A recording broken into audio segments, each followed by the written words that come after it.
Welcome to Casual Talk English. This channel is for you if you want to improve your English by listening to real conversations with fun. We talk about daily life, real situations, and common topics, just like friends talking.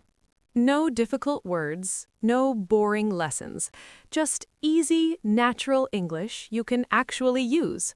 Listen, repeat, and learn new expressions every day.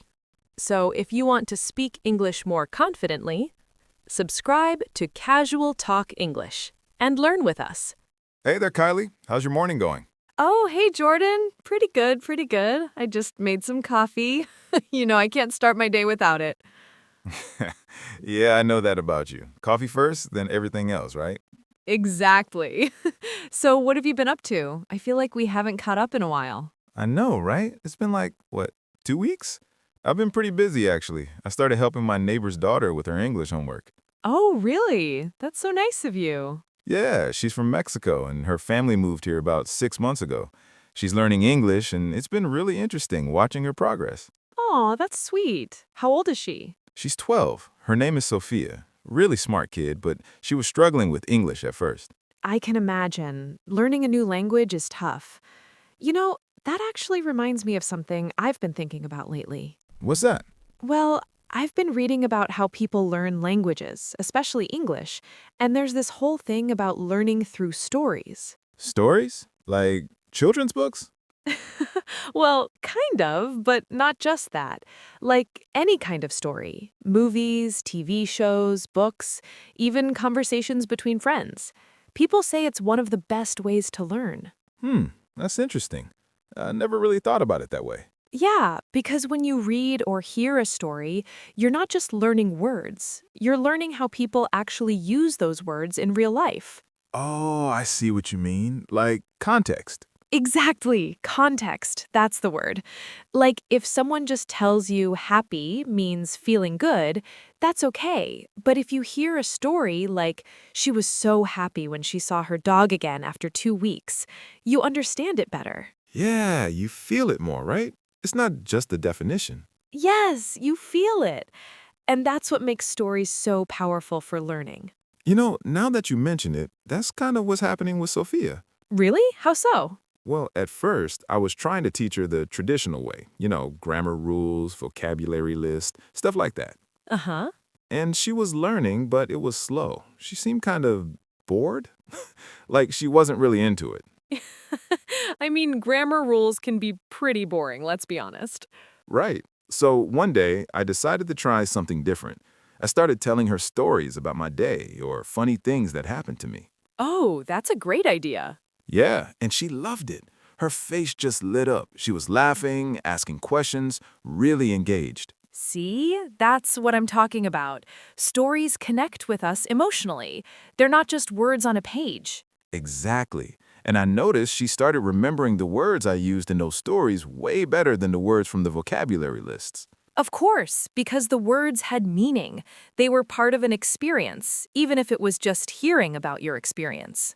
When I was learning Spanish in high school, I had the same problem. I could memorize vocabulary, but I couldn't really speak or understand people. Right, because real conversations don't sound like textbooks. Exactly. But then I started watching this telenovela. I don't even remember the name, but it was so dramatic. Everyone was always crying or yelling or falling in love. Oh my gosh, telenovelas are the best. So much drama. Right. But you know what? It worked. I learned so much from that show. I believe it. And I bet you learned the emotional words first, right? Like, I love you, or I'm so angry, or things like that. Yeah, actually, I learned how to say, I can't believe you did this to me, way before I learned how to say, please pass the salt. That's hilarious, but it makes sense. The emotional stuff sticks with you. It really does.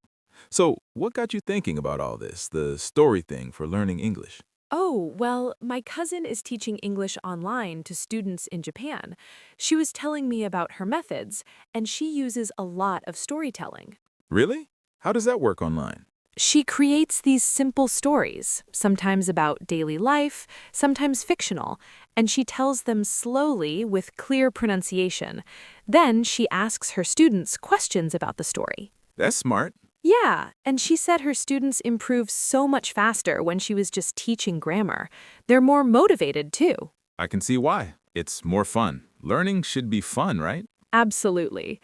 You know, I was thinking, we all learned our first language through stories, didn't we? What do you mean? Well, when we were babies, our parents didn't teach us grammar rules. They talked to us, told us stories, read us books.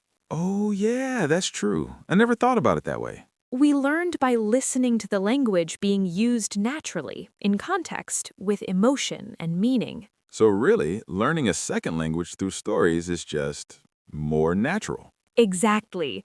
It's closer to how our brains naturally learn language. And there's science behind this, too. Oh, really? Tell me more. Okay, so I was reading this article. When we hear or read a story, our brains activate the same areas that would activate if we were actually experiencing what's happening in the story. Whoa, that's cool. Right? So if you read about someone eating a delicious pizza, your brain reacts almost like you're eating pizza too. Now I want pizza. Me too. But you see what I mean? Stories make our brains work in a more complete way. It's not just memorizing, it's experiencing. That's really fascinating. So, when Sophia hears my stories about, like, going to the grocery store or meeting a friend, her brain is kind of experiencing those things too? Yes, and that helps her remember the language better. Plus, she's learning about American culture at the same time. Oh, that's another good point. Culture is so important when learning a language. Definitely. Like, if you only learn English from a textbook, you might not understand why people say, "What's up?" instead of "How are you?" all the time. Yeah, or why we say it's raining cats and dogs when it's just raining really hard.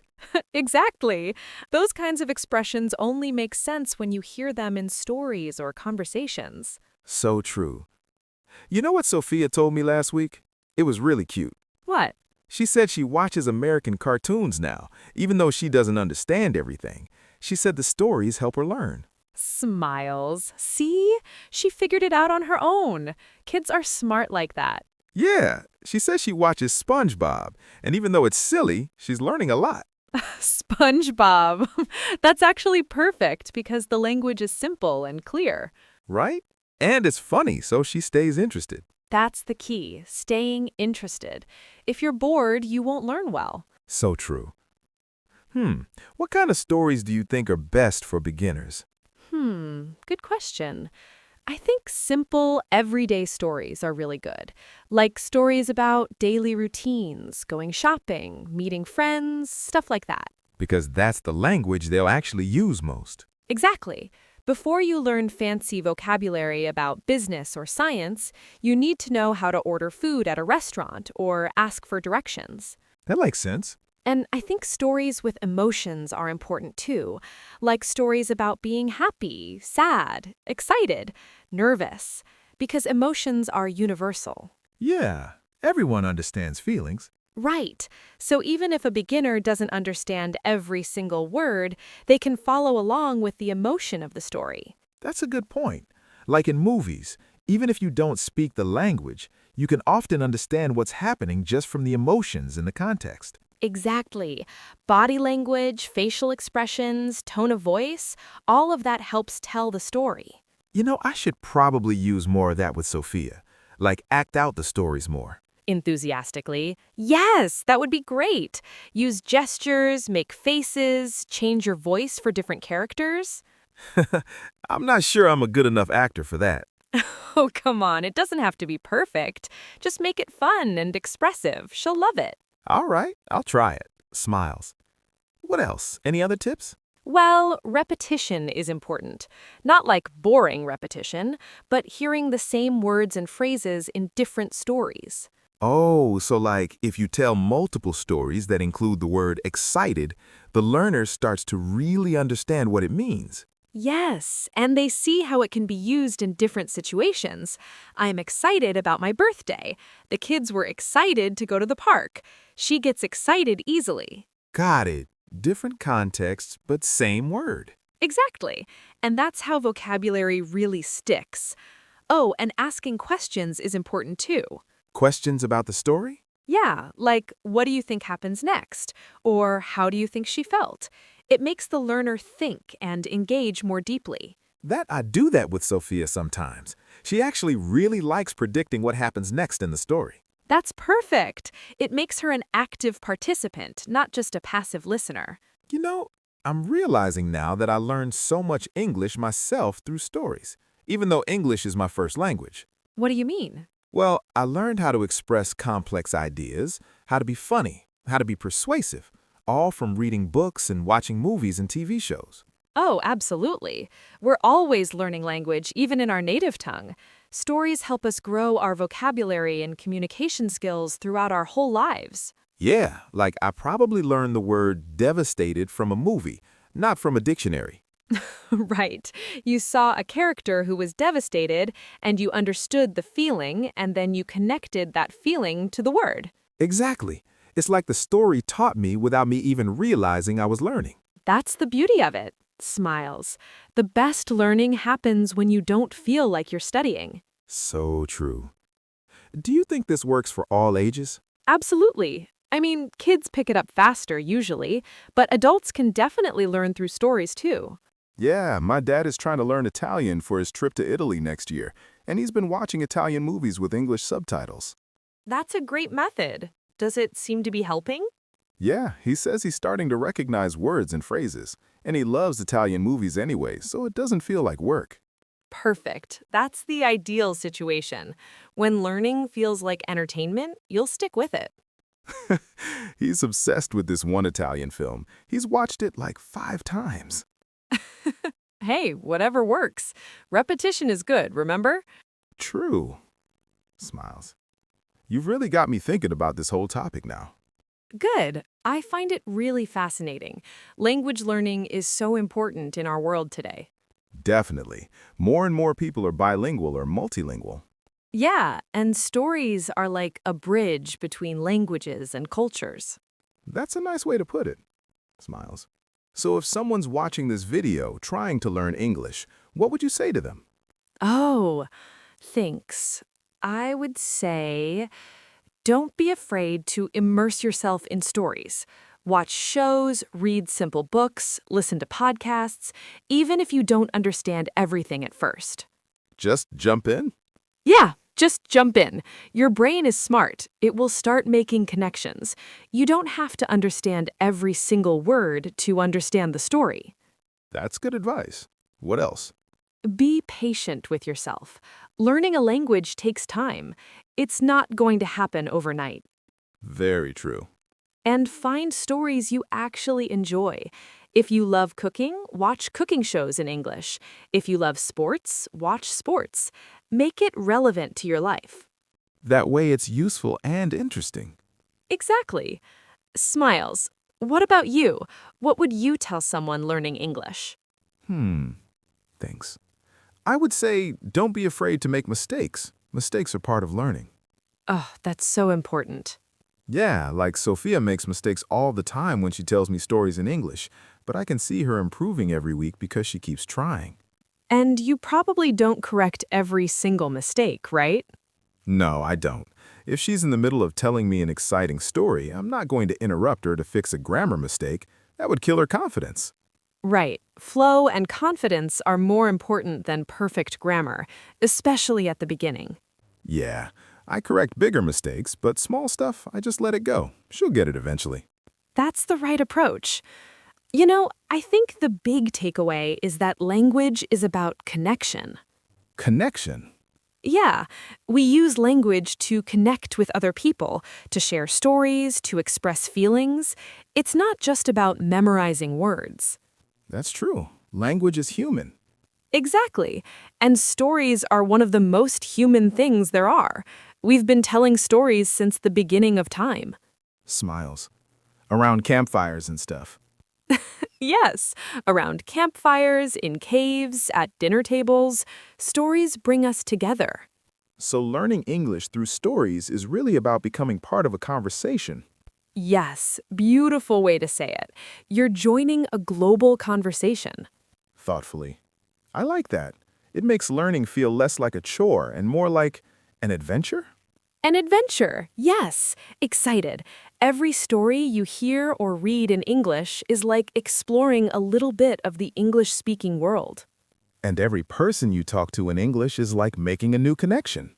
Exactly. Smiles warmly. That's what it's all about. Thoughtfully. You know, I'm going to tell Sophia about this conversation. I think it'll encourage her. You should. Tell her she's doing great and that every story she hears or tells is making her better. I will, smiles. She is doing great. I'm proud of her. That's sweet. You're a good teacher, Jordan.